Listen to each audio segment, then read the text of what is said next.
तो इस वीडियो का जो कवर फोटो है वहाँ पे आपको दिखा होगा that we are saying that you should exit the steel stocks right now from your portfolio and truly it is the time that आप अभी जो अपने इन्वेस्टमेंट्स है स्टील सेक्टर के स्टॉक्स में उसे या तो कम कर दीजिए या अक्यूमुलेट करना फ़िलहाल के लिए बंद कर दीजिए। तो इस टॉपिक के बारे में बात करने से पहले before we go on to what will happen to Tata steel और JSW स्टील और सेल और एनी अदर स्टील कंपनीज, एक ब्रीफ हिस्ट्री आपको पता होना चाहिए अबाउट दी स्टील इंडस्ट्रीज़। जो स्टील इंडस्ट्रीज़ है हमारे स्टॉक मार्केट में और generally in the globe, they are very cyclic in nature, यानी वो एक टाइम पे बहुत अच्छा रैली करते हैं, यानी वो 3-4 साल लगातार रैली करते हैं और उसके बाद एक पीरियड आता है जहाँ वो फिर 3-4 साल डिक्लाइन में चले जाते हैं। And mostly this happens due to demand and supply from global markets, क्योंकि steel is a global product और दुनिया के हर एक डिफरेंट पार्ट्स में स्टील को सप्लाई किया जाता है या इंपोर्ट किया जाता है। India was one of the biggest exporters of steel in the last 2-3 years. Why? Because China के जो गवर्नमेंट है वो अपनी स्टील प्रोडक्शन में कैपिंग कर चुके थे ताकि वो अपने पोल्यूशन नॉर्म्स को कंट्रोल कर सके और अपने जो डोमेस्टिक मैन्युफैक्चरिंग है उसे इम्प्रूव कर सके rather than selling it to the global markets. इस मार्केट का फुल फ़ायदा उठाया हमारे इंडियन कंट्रीज़ ने या इंडियन कंपनीज़ ने जो स्टील मैन्युफैक्चर करने शुरू कर दिए।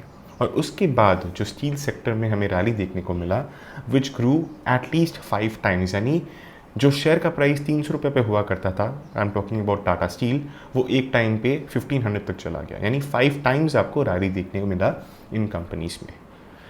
पर अब क्वेश्चन ये होता है कि ये जो रैली है क्या ये सस्टेन करने वाला है या नहीं। So there are 2 reasons why we can say कि स्टील सेक्टर में हमें अभी एग्जिट करना चाहिए या प्रॉफिट बुकिंग करना चाहिए। सबसे पहला रीज़न है इन्फ्लेशन। आपको मालूम होगा अमेरिका में right now the inflation rate is at 7% और इसके चलते हम ये कह सकते हैं कि अमेरिका में एक स्लो डाउन आ सकता है, not just America, the western part of the world, क्योंकि अमेरिका का inflation is much higher than what it is in India. तो वहाँ पे अगर स्लो डाउन हो जाता है देन इट इज़ ऑब्वियस कि वहाँ का जो डेवलपमेंट है वो रुक जाएगा और अगर वहाँ पे डेवलपमेंट रुक जाता है देन वहाँ का जो डिमांड है for still it will fall. So demand will fall for steel in America or the western part of the world। अगर डिमांड गिर जाता है देन इट इज़ ऑब्वियस कि यहाँ पे जो कंपनीज प्रोड्यूस कर रहे थे स्टील वो किसी को बेच नहीं पाएंगे बिकॉज ऑफ लो डिमांड और इसके चलते जो कंपनी के प्रॉफिट्स है वो घट जाएंगे। Now along with that another bad news that came today was export duty hike. तो अभी जो स्टील प्रोड्यूस हो रहा है इंडिया में, if these companies want to sell outside India they will have to pay 50% export duty. तो इसके चलते because export duty has been hiked by the government, क्योंकि Indian government is also facing a lot of inflation crisis, तो उन्हें भी source of revenue चाहिए। And because steel industry is exporting so much to the western part of the world, उन्होंने decide किया कि 50% export duty अभी लगने वाला है for any steel that is being produced India and sold outside. तो इसके चलते फिर से हमें देखने को मिलेगा कि कंपनी के जो प्रॉफिट्स हैं वो और घट जाएंगे। तो इस बेसिस से हम कह सकते हैं कि अभी फ़िलहाल स्टील सेक्टर में हमें प्रॉफिट बुक करना चाहिए, क्योंकि आने वाले पीरियड्स में कंपनी के profits will not be the same as they used to be earlier. Company के प्रॉफिट्स कम हो जाएंगे, कंपनी के सेल्स कम हो जाएंगे और eventually the investors of the company will not be happy by the company's profit and sales going down. और in general like I was mentioning always कि स्टील सेक्टर एक ऐसा सेक्टर है which is cyclic in nature, यानी वो एक period में बहुत अच्छा करता है because of high demand globally, क्योंकि पूरा global market is very optimistic, very happy with how the fund is being managed और सब जगह डेवलपमेंट हो रहा है। And there comes a time in 4-5 years where ये फेज फिर ख़त्म हो जाता है and all the stocks again fall down to lower levels. और इस पीरियड में अगर आप वो स्टॉक्स को एक्वायर कर सको then again when the stock starts to rally you will make 5x return at least. Steel sector एक ऐसा सेक्टर है जो आपको ऐसे अपॉर्चुनिटीज़ देता है, but the problem here is कि टाइम टू रिकवरी कभी 2 से 3 ईयर्स हो सकता है, कभी मैक्सिमम 5 ईयर्स भी हो सकता है। सो ये सोच के आपको इन्वेस्ट करना चाहिए इन कंपनीज जब ये कंपनीज के शेयर प्राइसेस आपको अफोर्डेबल रेट में मिले।